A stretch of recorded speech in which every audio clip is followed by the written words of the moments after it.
I have been married for some years and we had no children. My husband and I eagerly awaited the day we would have kids. He was kind to everyone, not just me, and my parents adored him too. My sister, very focused on her career, also got along well with him. Suddenly, my husband's work became very demanding. He started coming home late and even worked on his days off. He was put in charge of a team and was constantly on his phone, discussing work with team members. Looking back, people might have thought, "Isn't that suspicious?" But I didn't suspect anything. I was just concerned about his health. Then my sister, who lived alone, landed a new job and needed to move. She wanted to buy new furniture, so I planned to take her shopping in my car.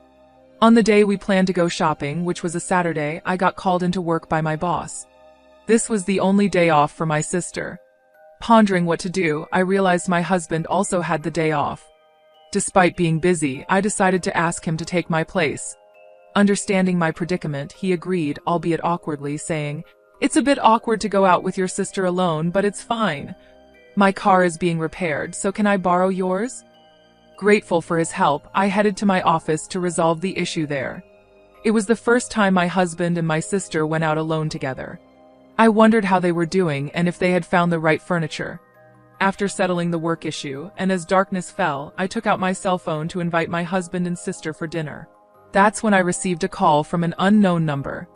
"Hello, am I speaking to Charles's family member?" A stranger asked. "Yes, I'm his wife," I replied. "This is the police.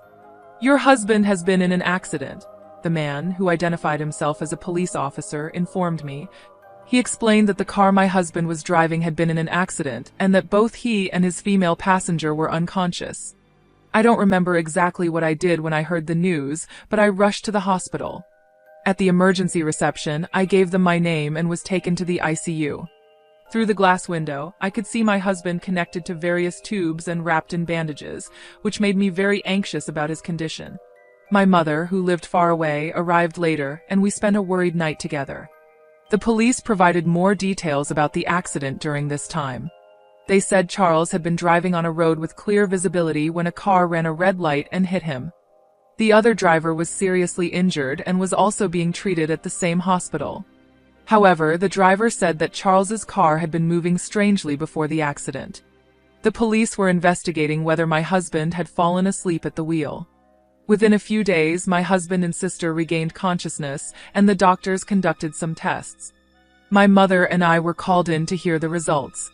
The doctors told us that although they would survive, they would likely have some kind of disability. Despite this, my mother and I were happy they were alive and hoped they would improve with rehabilitation. We didn't tell them about the possible disabilities.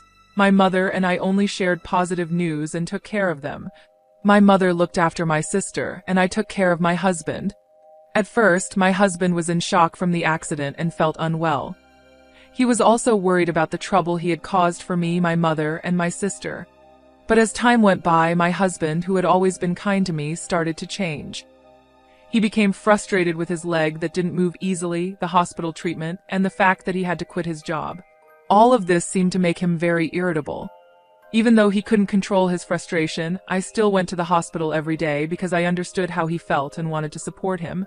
One day, a police detective visited me at the hospital. He explained that they had discovered something about the accident.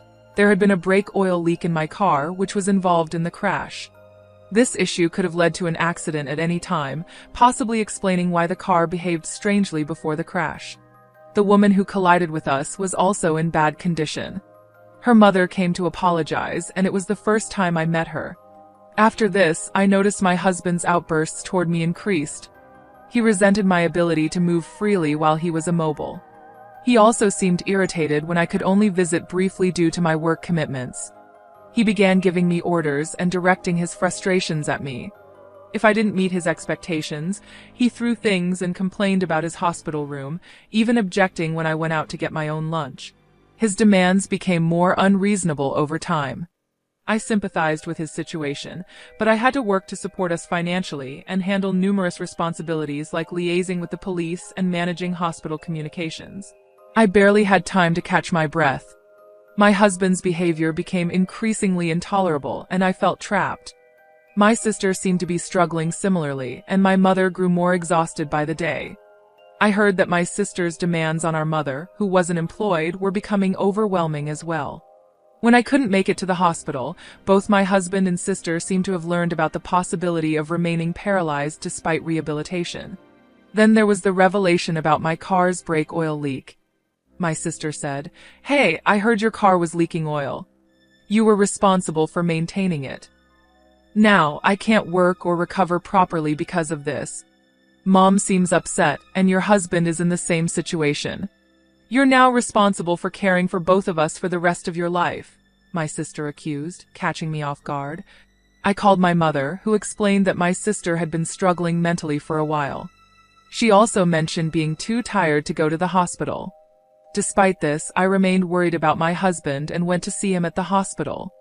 When I didn't find him in his room, I discovered him with my sister in the common area. Visiting hours were almost over, and they were sitting together alone in the otherwise empty room. "Hey, I heard that if you had just taken the car in for inspection, none of this would have happened," my husband said, glaring at me. "Yeah, but you're the reason why your sister and I are in this mess," he continued. "The insurance will cover it, and now you're stuck taking care of us for the rest of our lives. Don't forget that." His words hit me hard, and something inside me snapped. "Since when did you two get so close?" I asked sharply. "What do you mean?" He replied defensively. "You don't visit that often, and your mom texted your sister to come over since we can't leave here and we can't walk. What's wrong with me talking to your sister?" It felt like my husband and sister were teaming up against me. "Sure," I retorted sarcastically. "You guys hadn't seen each other for ages before the accident, right? What are you talking about?" "I'm talking about you taking care of us." "You know that," my husband said, brushing off my question. My sister didn't even look at me, but nodded along when my husband said that I would be caring for them both for the rest of their lives. I didn't expect a response, but continued speaking, hoping they might understand my feelings. "I wonder if the person who hit your car is recovering now," I said. "How should I know? She crashed into us when the light was red." "It's just unbelievable," my husband replied. "Yeah, it was terrifying. We definitely need to make sure we get compensation from her. And this happened right when I was about to get a promotion," my sister chimed in. "If I didn't interrupt, they would just keep complaining, so I decided it was time to tell the truth." "There's something you both need to know," I began. "What is it?" my husband asked. "Firstly, I did have my car inspected before the accident," I revealed. "Did you? Then the dealership should be held accountable. They must have known about the brake oil leak," he responded. "I agree. So, right after the accident, the police contacted me. They wanted to determine the cause and asked to check my dashcam footage. But that old dashcam doesn't record audio, and it only starts recording after an accident, so it wouldn't show anything useful," he argued. "I understand your concern. However, you weren't aware that I had recently installed a new dashcam," I disclosed. My sister looked up in surprise. "What?" she exclaimed as the truth unfolded. My sister's face turned ashen. "I also installed an interior camera," I continued calmly. "Modern dashcams can start recording with even a slight jolt. The police have already reviewed the footage." My husband appeared bewildered, and my sister looked on the verge of collapsing. "You were hiding something, weren't you?" I confronted her directly. I don't understand," she stammered. "You tampered with the car," my husband started to panic. "How can you accuse my sister like that? You're talking to her as if she's your enemy." Suddenly, he fell silent, clearly shaken. I mentioned earlier that even a slight movement would trigger the recording. So many private moments between you two were captured. I was mortified when the police asked if it was my sister who was in the car with me. My husband turned pale. "You've been having an affair all this time." "I trusted you completely," I said, caught in the middle. My husband began to shift blame onto my sister. "Sandra isn't the only one responsible here." At that moment, the mother of the woman who had crashed into my car arrived at the hospital room. I had invited her to come over. "Don't you have something to say to her?" I asked pointedly. My sister was caught off guard by the presence of the small, tearful woman. "Wait, who's this?" she asked, bewildered. She's the mother of the woman who crashed into us. She should be taking responsibility for all of this, I clarified. My husband, who had been speaking, fell silent upon seeing the woman's tears. She's the mother of the woman who crashed into us. Her name is Patrick, I added. Hearing a woman's name, my husband turned pale, and my sister began to panic. What? Who is she? Do you know the woman who was driving? So, they knew it was your car, and she crashed into it, my husband asked, clearly taken aback. Seeing my husband struggling, I decided to explain the situation to my sister. She was having an affair with John. He had promised her a divorce, but he didn't follow through. When Patrick claimed she was pregnant with his child, John insisted she'd get an abortion. After that, he cut off contact with her, and she wanted revenge by hurting me. Wait, so that means... My sister began to piece it together. Yes, you were simply in the wrong place at the wrong time, I confirmed. I can't believe this has ruined everything, my sister lamented. The truth is, crying or shoving won't change anything now, I said, pouring out my emotions. Now you both understand what happened.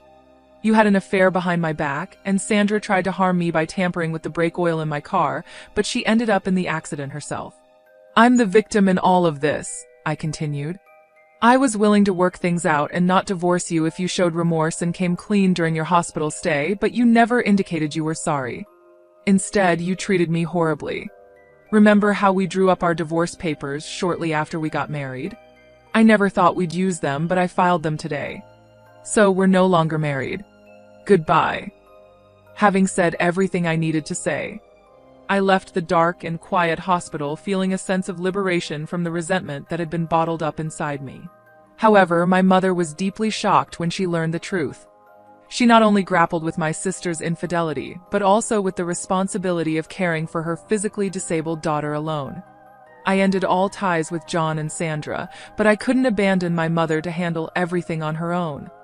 I reached out to the woman responsible for the accident, apologized, and arranged compensation for my sister, who was innocently involved. This eased my mother's burden. 2 years have passed since then. I am divorced from John and living independently. My close relationship with him had made our divorce surprising news for my colleagues. Subsequently, I noticed more men approaching me, perhaps because divorced women seemed appealing to them at that time. Despite this, thoughts of my ex-husband lingered, making it hard for me to consider dating again. Instead, I focused on advancing my career by studying for a certification exam and enrolling in an online business school after work. When I was married, I had never imagined pursuing such goals, unlike my sister who was dedicated to her career. Yet here I was naturally drawn to it. Life, I reflected, is unpredictable. Since then, my ex-husband moved back to his parents' house, where he's facing criticism from his relatives for his behavior towards me.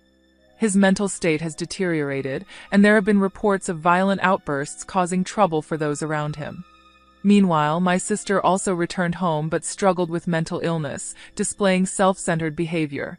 My mother, exhausted from everything, used my sister's savings and accident compensation to place her in a care facility. She consulted me beforehand, and I supported her decision. If I hadn't taken action back then, I might have been trapped in a life of servitude to both of them forever, a situation I never foresaw. I passed my certification exam as planned and was transferred to a department where my skills are put to good use. I developed a close relationship with a teacher from my online business school and soon will be married. He's not just kind to everyone but incredibly caring towards me. When I come home late, he prepares dinner for us, a gesture that brings me immense happiness.